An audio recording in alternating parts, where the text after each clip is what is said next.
Alright, ladies and gentlemen, I'm here on the show, and I'm here to talk about some NBA news, episode number 78. Following this, I'm going to do another news video. I'm going to do NBA news number 79, get two NBA news videos up today.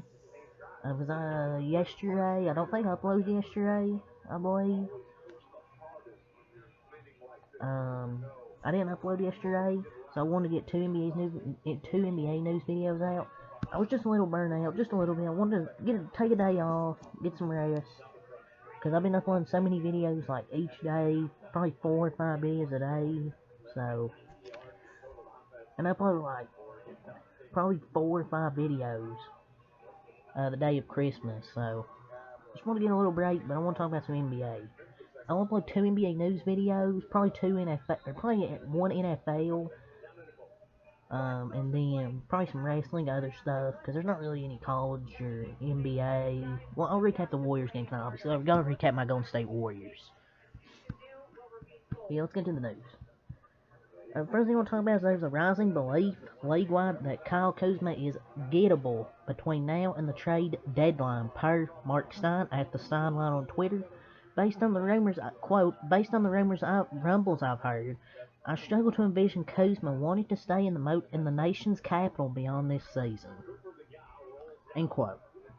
So Mark Stein believes, based on the rumbles he's hearing, I think from probably maybe other insiders, from sources, that he struggles to envision Kuzma wanting to stay in the nation's capital beyond the season, and I think he's going to be gettable at the trade deadline, because I think there's a lot of teams that would like to get Kyle Kuzma's services, can get you 25 a night, can create his own shot, and he's proved that since he left the Lakers. He's been pretty good for Washington, and I think he wants to go to a contender. I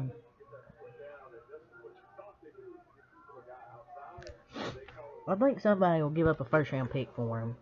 I don't think he's going to go back to the Lakers. He wants to get paid as encouraging teams to trade for him with the Lakers leaks. He's not going back to LA. Come on. And the Wizards just traded away Russ for Kuzma. Why would you give him back for nothing? And he said he wanted to contend. The Lakers just aren't a contender.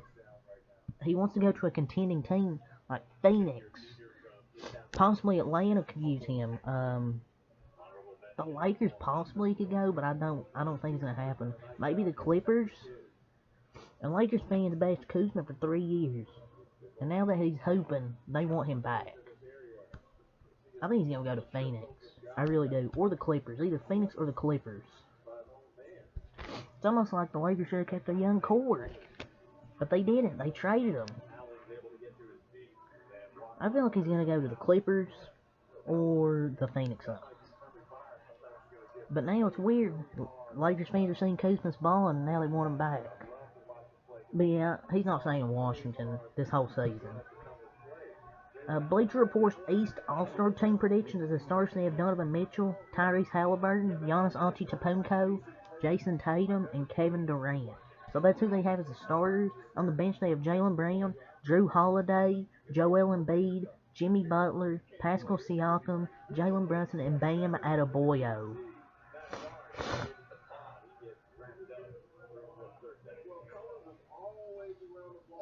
Embiid is averaging 33 a game, and he's anchoring the number 2 defense. He's going to be starting. There's no way he's going to be on the bench, man.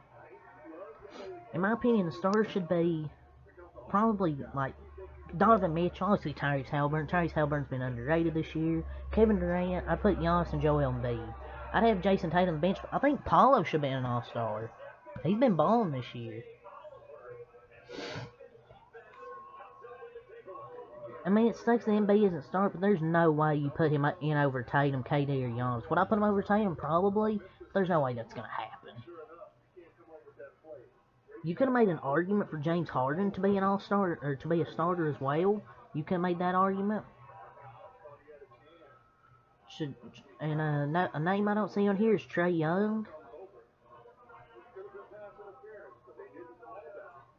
And people say, oh, he's averaging 28 and 10 on a bad season. In the end of the day, 28 and 10 is all-star status. But he's shooting 31% from 3. He's taking 21 shots a game. He's only making 9 per game. And 4 turnovers. He's just not playing good. Sure, he's averaging 28 and 10 or whatever, but he's shooting 31% from 3. No defense, that anyone can drop 27 when they're allowed to take the majority of the shots and get to the line. He's not performing like an all-star. But his efficiency is starting to go up a little bit. You can make the argument he's shooting 40% from 3, so his efficiency's going up, but you can't use a 4-game sample as a validation for an all-star. I'm sorry.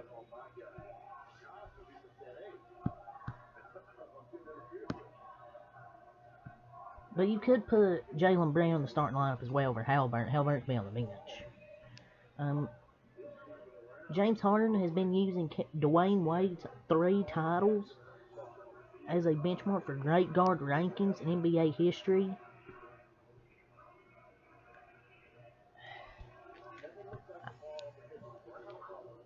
And he's not passing Dwayne Wade. Come on. People are saying, oh, he clears Dwayne Wade. Most of these people are just James Harden statements. Jordan has 6. Magic and Kobe with 5. Steph 4. Wade 3. Why isn't there an article about this? Klay Thompson even has 4 rings.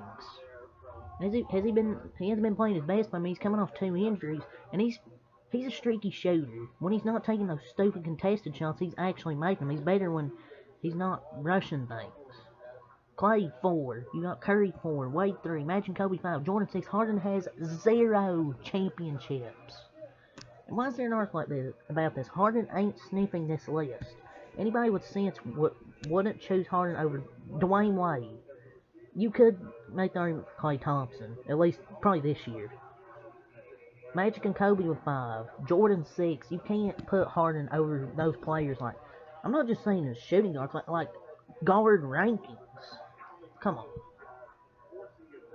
The Knicks showed interest in Tobias Harris. So the Knicks showed interest in Tobias Harris.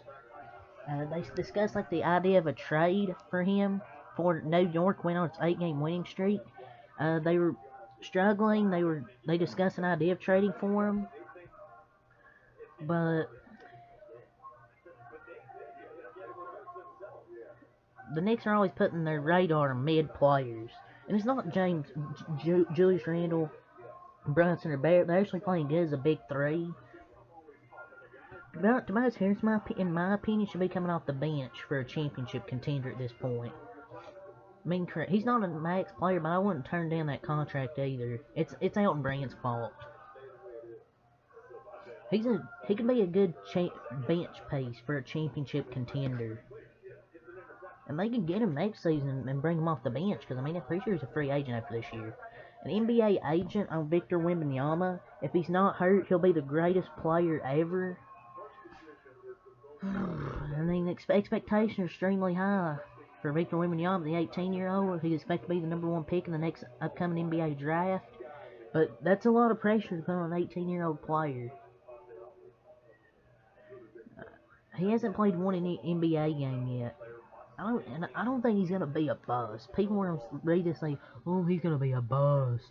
No, he's going to be a good player, but greatest ever? That's a lot of pressure to put on an 18-year-old kid who hasn't even played an NBA game.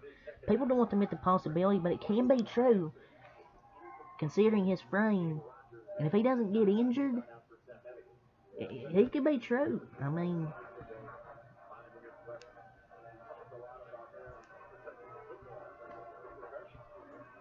it could happen. Jason Tatum, over his last 5 games, have been really good. He's put up 3 40-point games, 2 30-point games. Jason Tatum is definitely in the MVP conversation. LeBron James on Dirk Nowitzki. I think he's the greatest international player ever.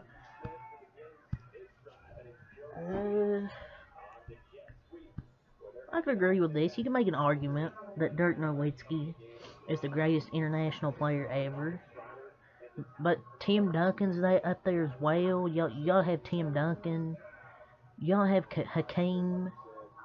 You gotta have Giannis in there as well. You gotta have Giannis, 2-time MVP, Defensive Player of the Year, 4 first in all first teams, 2 Defensive Player of the Year awards. You gotta have him there.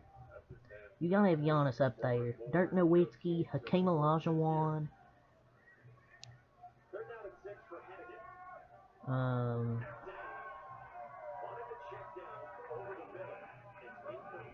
Petrovic. I think it's up there.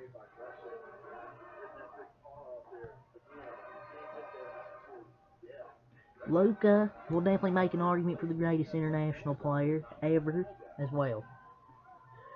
Darvin Ham's perplexing response when asked why the Lakers used a 5-guard lineup late against the Mavericks. Yeah, they used a 5-guard lineup late. I'm like, why?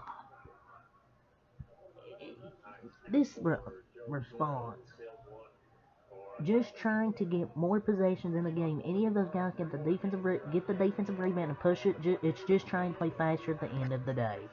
Darvin Ham sucks as a coach, and the Lakers suck. Terrible lineup decisions.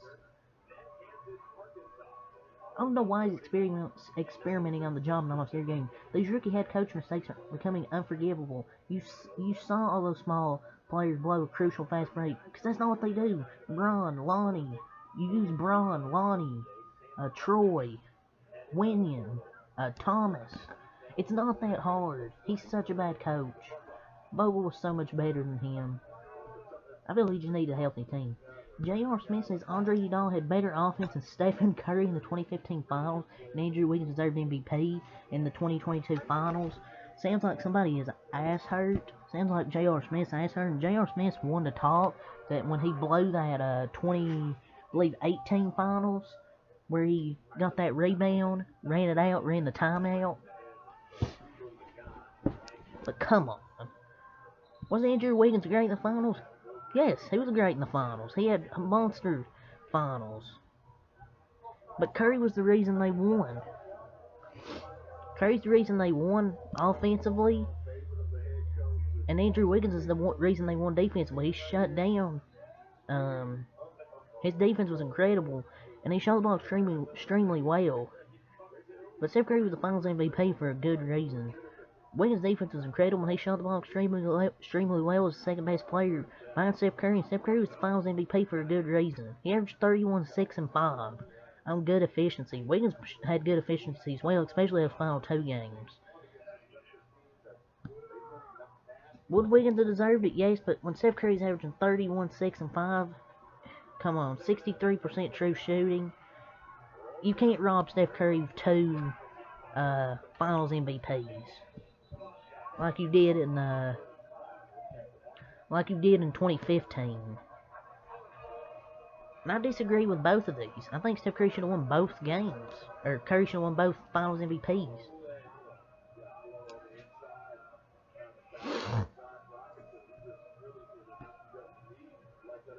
J.R. Smith is just stupid. Like, imagine drawing that much attention while putting up 31, 6, 5, and 2, and 48 from 3, 40% from the field, 44 from 3, and y'all think Wiggins deserved finals MVP last year. But he's still really good, though.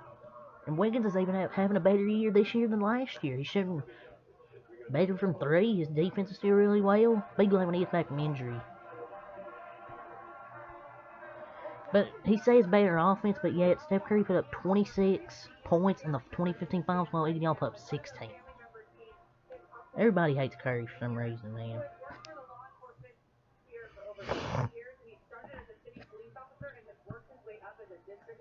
Yeah, that's all I'm saying for this video, so until next time, Peace.